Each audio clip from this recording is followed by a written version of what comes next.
네, 오늘 3부에서는 두 가지 쟁점을 좀 짚어보겠습니다. 한덕수 권한대행의 헌법재판관 지명 문제, 그다음에 윤석열 전 대통령에 대한 형사재판, 이 두 가지 사안에 대한 법률적 쟁점을 짚어볼 예정인데요. 이분을 스튜디오로 모셨습니다. 한동수 전 대검 감찰부장과 함께하겠습니다. 어서 오세요. 네, 안녕하십니까. 우리 부장님은 헌재 선고 이후 처음으로 모시는 거니까. 네, 네. 아마 그 감회가 남다르실 것 같아갖고 헌재 네. 결정문을 좀 어떻게 보셨는지부터 좀 여쭤보겠습니다. 네, 헌재 결정문이 그 모두 114페이지인데요. 그 중에 제가 그 눈에 들어왔던 어떤 빛나는 문장들 두 개가 있었습니다. 오, 예. 네, 하나는 그 국회가 신속하게 계엄 해제 요구를 결의할 수 있었던 것은 시민들의 저항과 그렇죠. 군경의 소극적인 임무 수행이었다. 요 대목이 가장 크게 들어왔고요. 또 하나는 그 피청구인 그 대통령이 헌법상 권한을 행사할 때마다 그 다른 숨은 목적이 있는 것은 아닌 것인지 그리고 헌법과 법률을 위반한 것은 아닌지 국민들이 끊임없이 의심할 것이다. 그 두 가지 문장이 그 눈에 들어왔습니다. 네. 실제 그 선고할 때 그 방송 중에도 크게 들어왔습니다. 그 첫 번째 그 시민들의 저항과 군경의 소극적인 임무 수행이라는 것은 그 노벨상 수상 작가인 한강 작가가 과거가 현재를 돕고 죽은 자가 그 산자를 구한다라는 말처럼 거기에 맨몸으로 장갑차를 잡은 맞고 서거나 맨손으로 그 무장한 군인들을 껴안은 이런 시민들을 우리는 함께 지켜보았습니다. 그 마지막 비상계엄 후에 약 45년 만에 다시 일어난 그 친위 쿠데타 그 역사의 반동에 대해서 그 몸으로 그 막아선 시민들 그런 시민들이 물리친 그 힘을 기록한 것인지요. 그리고 그 5.18 광주 민주 호국 영령들이 그 군인들에게 작용한 것이지요. 그래서 만약 이 문장이 빠져 있었더라면 정말 비역사적이고 비민주적인 결정문이 될 뻔했습니다. 어느 헌법재판관이 이 문장을 썼는지 궁금하긴 합니다. 또 하나는 이 피청구인이 앞으로 헌법상 권한을 행사하면 국민들이 끊임없이 무슨 다른 숨은 목적이 있는지 의심할 것이다라는 것은 그 피청구인이 공개된 구두변론 과정에서 거짓말을 했다는 것이죠. 국회에서 그 국회의원들을 끌어내라고 그 군인들 지휘관들에게 지시하였잖아요. 그것도 거짓말이라고 밝혀졌잖아요. 그 13명의 정치인 법관 체포 지시 명단도 거짓말을 하였다. 이런 여러 가지 당신 거짓말을 하였다. 이렇게 뭐 흔히 뭐 무신 분리 뭐 이런 노노 이런 걸 생각하시는 분도 있겠지만 이거는 저는 그 검찰에 있을 때 검찰 특수부 검사자들의 정직하지 못함, 그 교만함들까지 좀 떠오르더라고요. 그래서 이 대목들은 되게 뭐 앞으로 이 형사 재판에서도 신빙성 판단에 영향을 미칠 것 같습니다. 아, 그렇게 보세요? 네. 연결이 된다고 보시는 거군요. 네. 알겠습니다. 자, 일단 요즘부터 좀 여쭤볼게요. 지금 한덕수 권한대행이 헌법재판관 후보자 2명을 지명을 했는데 지금 헌재로 갔습니다. 헌법소원도 제기가 됐고 가처분 신청도 함께 들어갔는데 일단 가처분 신청에 대한 이제 판단부터 내려지지 않겠습니까? 네, 맞습니다. 어떻게 전망을 하세요? 지금 15일 날 그 쟁점 보고를 연구관이 하고 이제 주심 헌법재판관이 이제 전원 이제 헌법재판관들에게 그 쟁점 보고를 하고 평의를 하는 거죠. 평의를 할 것으로 보이는데 그 당시에 이제 연구관이 아마 결정문 초안도 같이 그 부과된 형태로 보고를 해서 그 당시에 바로 결론이 쓸 것 같습니다. 제가 보기에. 그래서 그렇게 돼서 만약에 서로 이제 9대 0이든 7대 2든 견해가 달린 해도 거수해서 바로 그 다음 날 16일이나 17일 날 인용 결정이 나지 가능성이 매우 높다 이렇게 봅니다. 인용 결정이 날 거라고 보세요? 그러니까 효력이 정지될 것으로 보입니다. 어떤 점에서 그렇게 전망하세요? 일단은 이 사건에 많은 이제 헌법학자들이 말씀하셨듯이 이 위헌적인 그 지명 행위입니다. 이 한덕수는 제가 존칭을 생략하겠습니다. 한덕수는 대통령이 아니고 국무위원일 뿐입니다. 기본적인. 그리고 그 본인에게 간접적인 민주 정당성을 부여하였던 그 윤석열 그 종전 대통령이 그 중대한 헌법 위반 행위로 파면되었지 않습니까? 그러면 그 기초가 상실되었습니다. 그러면 이런 측면 그러면은 그와 비추어서 새롭게 임명된 헌법재판관은 일종의 오리지널이 아닌 짝퉁 헌법재판관이라고 볼 수 있습니다. 짝퉁이요? 그래서 예. 끊임없이 이거는 어떻게 보면 헌법재판소 입장에서는 헌법재판소 파괴 공작이라고 이렇게 받아들여질 수도 있습니다. 왜냐하면 그 후에 만약에 임명이 이루어진다면 그 두 헌법재판관에 대해서는 끊임없이 기피 신청이 제기될 수 있습니다. 당사자들이 홍 씨들은 공정하게 재판할 그 헌법 뭐 위헌법률 심판도 할 테고 여러 가지 가능성이 있잖아요. 위헌 정당도 있을 수 있고 각종 헌법 소원에서 기피 신청이 될 수 있고 또 경우에 따라서는 나중에 내란죄 뭐 관련해서 또 뭐 기소가 된다면 또 탄핵 소추도 될 수 있고 그래서 기본적인 옛날 MB 정부 시절의 노조와의 파괴 공작처럼 그렇게 또 이해할 수도 있습니다. 네. 그래서 이거는 헌법재판소 입장에서도 받아들이기 힘든 이런 그 임명 행위가 될 수 있을 것 같습니다. 지금 법리적으로도 기존의 그 파면 인용 결정에도 헌법재판관 전원들이 기본적인 논리, 그 재판소의 최소한의 신뢰들을 유지시키는 결정들을 내려주셨기 때문에 이번에도 역시 인용 퇴임 전에 그 두 문영배 이미선 재판관 퇴임 전에 결정을 하고 마지막까지 헌법재판소의 책무를 다 하시라고 봅니다. 이거 인용 안 하시면 어지러워집니다. 어지러워진다. 네네. 뭐 다 극복은 되겠지만 가처분 같은 경우는 5명의 재판관이 인용 의견만 내면은 그냥 성립이 되는 걸로. 그렇습니다. 네. 5명은 최소 5명 확보될 수 있을 거라고 전망하시네요. 네네 그렇습니다. 여기에서 이제 뭐 그 차기 이제 권한 대행이 될 수 있는 김영두 재판관도 그 뭐 보충 아주 확고하게 다수 의견에 섰고요. 아 그래요? 네네. 그러니까 뭐 현재로서는 이제 9대 0이나 뭐 종전에 그 한덕수에 대한 뭐 의결 종족수 관련해서 소수 의견을 쓴 두 사람이 그런 다음 7대 2든 뭐 이렇게 어찌 되었건 결론에 있어서는 그 두 재판관 퇴임 전에 인용 결정될 가능성이 매우 높다. 9대 0 가능성도 있다고 보세요? 네, 있다고 보세요. 네네네. 뭐 그거는 근데 뭐 뚜껑 열어봐야 되니까. 뭐 특별하게 뭐 의미는 없는 것 같습니다. 근데 이완규 법제처장 잘 아시죠, 부장님도? 저는 그때 뭐 두 가지 장면들이 있는데 그 중에 하나는 제가 감찰부장으로 대검에 근무할 때 2020년 12월 15일 날로 기억합니다. 법무부 징계위원회에서 제가 이제 그 징계 사유가 있다는 측 증인으로 뭐 유일한 증인이었었는데요. 그때 이제 윤석열을 변호하는 대리인이었죠. 법률 대리인. 네, 특별 변호인 이 변호인에 있었는데요. 이완규 처장이. 네. 그때 이런 논리로 저를 공격했었어요. 질문 사항에 뭐 그 이게 검찰총장의 지휘 감독에 복종해야 되는 거 아니냐. 감찰부장도 이거는 이제 규정에 반한 얘기거든요. 대검 감찰부장은 대검 규정에 따르면 그 중요 사건에 대해서 감찰 개시 보고만 하고 그 결과만을 보고하면 들어있는데 그 규정에 반하는 주장을 하더라고요. 그러면서 약간 그 검사동일체 관련해서도 단독죄의 관청인데 결국 최상위의 단독죄 관청인 검찰총장의 그 지휘 감독을 받아야 된다라는 그런 약간 형식적인 법률 논리를 하고 있던 사람에서 약간 균형 잡힌 헌법의 정신을 이해하지 못하는 분으로 기억하고 있습니다. 그렇게 기억을 하고 계시고. 네네. 그 부장님도 판사 자칫하면 파시스트가 될 수 있죠. 그런 논리를 가지면. 그래요? 상급자의 단독 가장 규범적인 가상적인 최상위 존재의 명령에 무조건적으로 따라야 된다는 것이거든요. 그러니까요. 그럼 단독죄 관청들은 편의상 대외적인 활동을 할 때만 단독죄 관청으로 행세하고 내부적으로는 철저히 부당한 명령에도 다 복종해야 된다는 결론에 이르거든요. 네. 함상훈 부장판사는 좀 아세요? 뭐 개인적으로는 모르지만 제가 생각할 수 있는 거는 이 시국에 그 인사검증에 동의했다는 것이 많은 의미를 두는 것 같습니다. 어떤 점에서요? 저도 이제 법관 생활을 해서 이게 인사검증에 동의하는 것은 중요한 이렇게 결정이거든요. 그렇죠. 그래서 뭐 제가 아는 뭐 좋은 법관이라고 생각하는 법관도 인사검증에 동의하지 않는 주위에 추천이 있어도 이 시국이라 하면 단순하게 뭐 내가 어느 그 장관급의 자리를 내가 탐하겠다 이러는 것들이 아니고 예를 들어서 기억나는 게 김경 드루킹 사건에서 재판을 또 하였고요.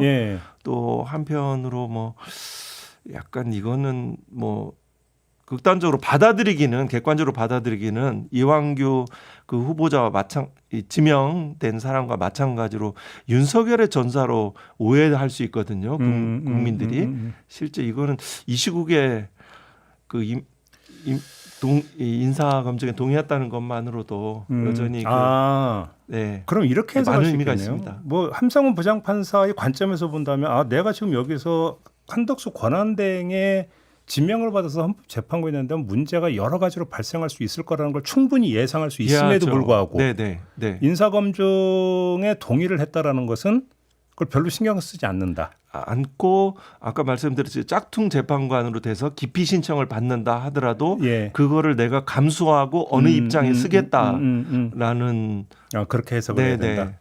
그렇게 좀 부정적인 관점에서 그렇게 해석되는 알겠습니다. 측면이 있습니다. 존재합니다. 두 번째 사안 이제 윤석열 전 대통령에 대한 형사 재판이 본격적으로 이제 오늘부터 시작이 되는데 그 전에 지금 법원 지하를 통한 비공개 출입을 허용을 했고요. 언론사의 법정 내 촬영 신청도 허가를 하지 않았습니다. 네. 이런 판단은 어떻게 평가하십니까?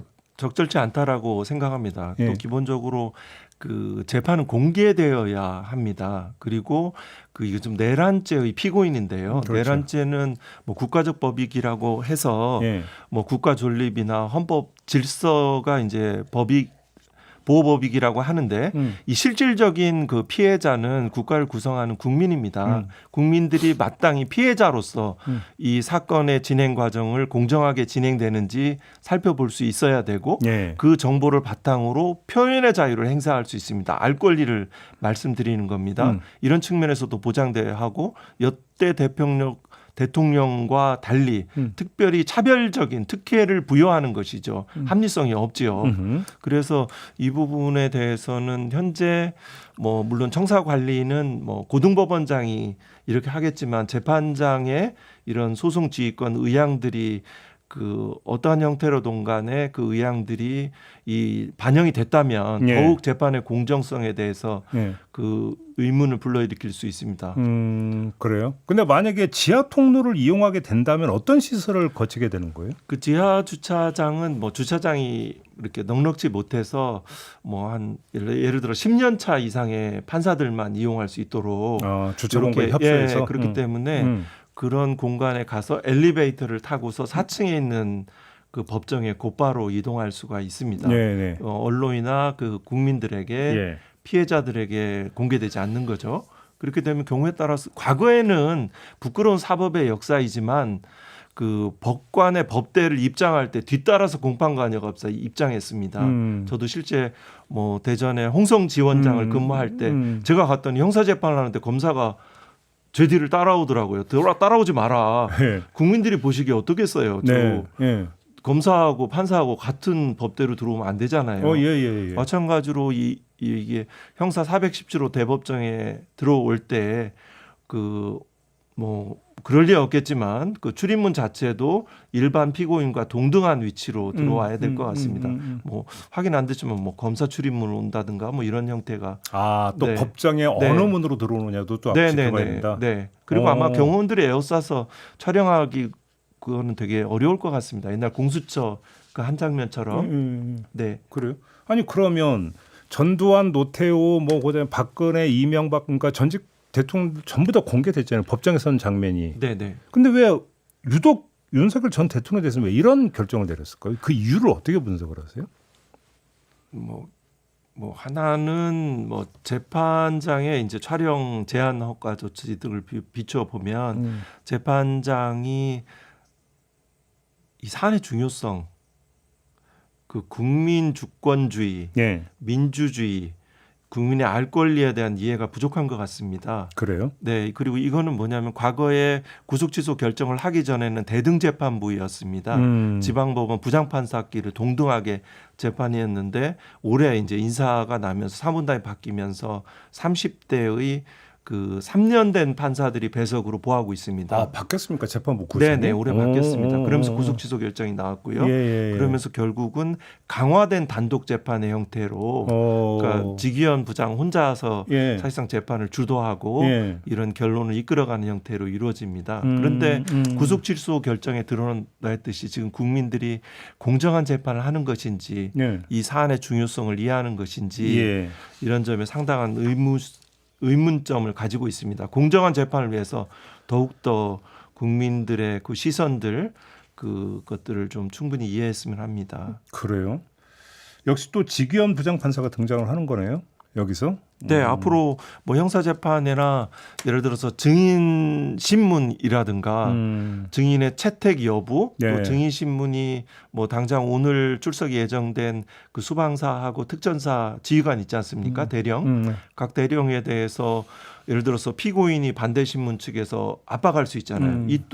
이때 재판장이 어떠한 태도를 취하냐에 따라서 그렇죠. 증인의 진술의 자율성, 임의성들에 상당한 영향을 미칩니다. 심리 진행을 이제 앞으로 어떻게 하는지 이게 이제 중요한 관전 포인트가 그렇기 때문에 밀실 재판이 되지 않고 예. 공개된 법장에서 이건 살아있는 민주주의 역사의 한 현장이거든요. 예. 이걸 왜 국민들이 못 봅니까? 그러니까요. 네. 여기서 또 하나 짚어야 될 게 이제 이른바 재판 지연 전략을 네. 들고 나올 가능성은 어떻게 보세요?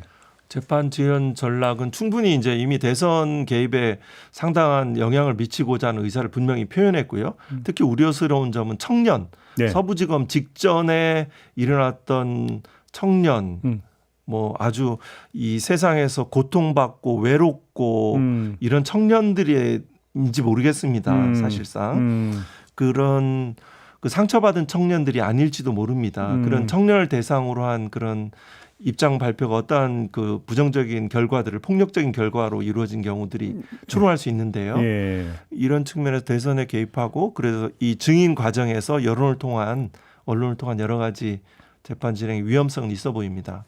그래요. 그러면 그거를 재판부 특히 직위원 부장판사가 받아들인다면 네. 재판이 상당히 이상한 모습으로 진행될 가능성도 배제할 수 없겠네요. 네, 결국 재판의 그 소송 지휘권은 재판장이 이제 주도적으로 가는 거니까요. 그렇죠. 그럼 이제 공판관여 검사의 입장도 중요합니다. 네. 공판관여 검사가 이제 대법원 사건 검사에게 보니까 네. 옛날 공교롭게도 이재명 고 현재 그 민주당 대표 재판을 기소한 검사이더라고요.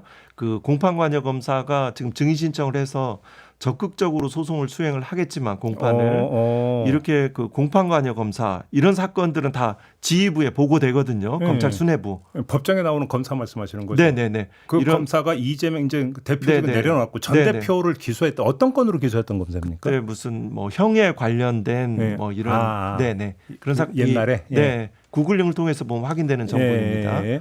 그래서 이런 사건들은 대검의 수뇌부인 검찰 총장에게도 다 보고되고 이런 사건들이어서 이 공판 진행 과정에서의 그 검사의 적극성 그렇죠. 그것도 봐야겠네요. 굉장히 중요합니다. 그 두 가지들도 넓은 의미의 사법 감시의 형태로 그렇죠. 계속 이어져야 됩니다. 그렇죠. 그렇지만 예. 헌법재판소에서 중요 사실에 대해서 아주 그 사실 인정을 하였기 때문에 뭐 여러 가지 쟁점들이 있지 않습니까? 네네네. 국회 그 무장 침입, 국회의원 끌어내라는 지시, 중앙선관위 침입, 예. 뭐 이런 기본적인 중대한 내란죄를 구성하는 사실은 다 인정이 됐기 때문에 뭐 기본적인 사실관계는 바뀔 수 없을 것입니다. 바로 그 이제 헌재에 의해서 인정됐던 그 부분이 네, 그 법원에 와서 재판부에서 뒤집혀질 가능성은 없습니까? 저는 극히 희박하다고 봅니다. 그래요? 없습니다. 가사 거기에서 증언했던 그 진술인이 진술을 번복한다 하더라도 예. 우리는 그 장면들은 그 CCTV로 생중계로 보았고요. 헌재에서. 국회에서 예. 가장 신빙성이 높은 이런 글자들을 보았고 헌법재판관은 8명의 전원 재판관들이 정말 보수적으로 자제하면서 형사재판과의 충돌을 일으키지 않는 그런 최소한의 사실 인정을 한 것입니다. 네. 그래요? 그러면 예를 들어서 설령 네. 그 헌재에 가서 그 의원들 끌어내라고 지시한 게 맞습니다라고 했던 증언을 네. 법정에서 만약에 번복을 한다 하더라도 네, 네. 그것이 그러니까 크게 영향을 미치지 않을 수는 있다. 이렇게 네. 보시는 겁니까? 그렇습니다. 그래요. 네. 그러면 예를 들어서 홍장은 메모, 네. 뭐 오염됐다, 공작이다, 뭐 이런 식으로 주장을 했었잖아요. 현재 과정이 변론 과정에서. 네, 네. 그러니까 이 재판부에서 이걸 다르게 판단하는 여지는 어떻게 보십니까? 그 이제 하나의 그 메모지라는 그 서류 증거 서류의 형태인데요. 네. 전체적인 신빙성에 영향을 미치지 않는다고 생각을 합니다. 그 기본적으로 가장 중요한 그 곽종근, 예. 홍장원, 예. 그 이 진술의 네. 신빙성들을 아주 굳건하게 예. 그 채택을 했습니다. 앞서 말씀드렸듯이 그 피청구인 윤석열은 앞으로 만약에 이 대통령이 다시 복귀한다면 당신이 하는 말은 끊임없이 국민들이 의심할 것이다라는 그 표현들이 있지 않습니까? 네네네. 우회적으로 그 현재 피고인의 그 진술들은 그 변론 태도 등 진술 등에 비추어서 믿기 어렵다. 거짓말을 하고 있다는 것을 사실은 증인의 신빙성 판단, 그 주장의 신빙성 판단에 대해서 가장 사실은 핵심까지 들어가서 표명하였다고 생각을 합니다. 법정에서 윤석열 전 대통령이 또 발언을 많이 할 가능성은 어떻게 전망하세요? 네, 보통은 이제 장황하게 말이 많은 편이긴 하죠. 일상적인 대화에 대해서는 음식 얘기를 하고 사건의 본질과 관련 없는 이야기들을 하긴 하는데 헌법재판소에서 충분히 하지 않았습니까? 네. 그래서 그 사실 자체가 기본적으로 논리적인 모순도 많았고요. 예. 뭐 예를 들어 기억하실지 모르겠습니다. 저는 인원이란 말을 사용하지 않는다고 했는데 바로 몇십 분 있다고 바로 네, 쓰고. 인원이라고 했고 또 이태원 참사에서도 그 많은 인원이 여기서 뭐 했단 말이야 이러잖아요. 상용 많이 쓰는 말인데 이렇게 스스로 모순되고 그 태도에서 말을 해서 이 형사재판의 유무재판단과 양형에 득될 것은 없는 것 같습니다. 다만 거기에 이제 만약에 이제 언론 방송사 기자분들이 왔을 때 이 총선 참 대선 과정에 영향을 미치기 위해서 필요한 말들은 또 미리 준비된 발언을 할 수는 있을 것 같습니다. 그래요. 네. 만약에 아까 재판부가 집중 심리를 해서 막 이제 속도를 올리면 네. 1심 판결이 빠르면 언제쯤 나올 수 있을까요? 뭐 1심 재판의 선고 이제 6개월의 심리 기간이 부여되는데요. 통상 이제 뭐 구속 기간이긴 하지만 신속하게 하는 것을 원칙으로 한다면 그거는 뭐 현재 예측하기는 이게 별 특별한 이제 그 뭐 어려울 것 같습니다. 심리 경과에 따라 통상적이라면 주 2회 3회씩 재판한다고 하니까요. 그리고 증인 주로 시간이 많이 오래 걸리는 건 증인 신문이니까요. 그렇죠. 이렇게 하면 집중해서 하면은 뭐 충분히 뭐 6개월 내로도 가능할 것 같습니다. 뭐 이제 그 초기 단계부터 윤석열 전 대통령 측에서 주장했던 먼저 공수처의 수사권이 없다라는 이 주장이 변수가 될 가능성은 어떻게 보십니까? 뭐 특별하게 뭐 판결 이후에 기재는 되겠지만 이거는 결국 이제 증거의 체부 결정, 채택 결정, 증거를 배제하는지 결정 여부는 판결문에서 하겠다라는 그 입장을 미리 이 천명을 하였기 때문에요. 그 자체로 증거 조사를 안 하거나 그러지는 않을 것 같습니다. 그러면 나중에 판단이 돼서 가사 증거를 그 자체만으로 공소기각을 한다면 다시 재기소할 수 있거든요. 그래서 공소기각 판결 자체는 특별히 그 뭐 피고인에게 유리한 판결이라고 실질적으로 보기는 어렵습니다. 그래서 또 가사 이거는 뭐 증거 능력 부분은 일부 빠진다 하더라도 저는 뭐 증거 능력이 있다고 보는 입장입니다만 한다 해서 특별히 유무죄 판단에 영향을 미칠 것 같지는 않습니다. 알겠습니다. 아무튼 재판부도 이제 그 주목 대상이지만 사실은 공판 담당 검사도 주목 대상이다. 이 점도 좀 함께 말씀을 해주셨네요. 알겠습니다. 오늘 말씀 여기까지 듣겠습니다. 고맙습니다. 네, 감사합니다. 한동수 전 대검 감찰부 장관 함께했습니다.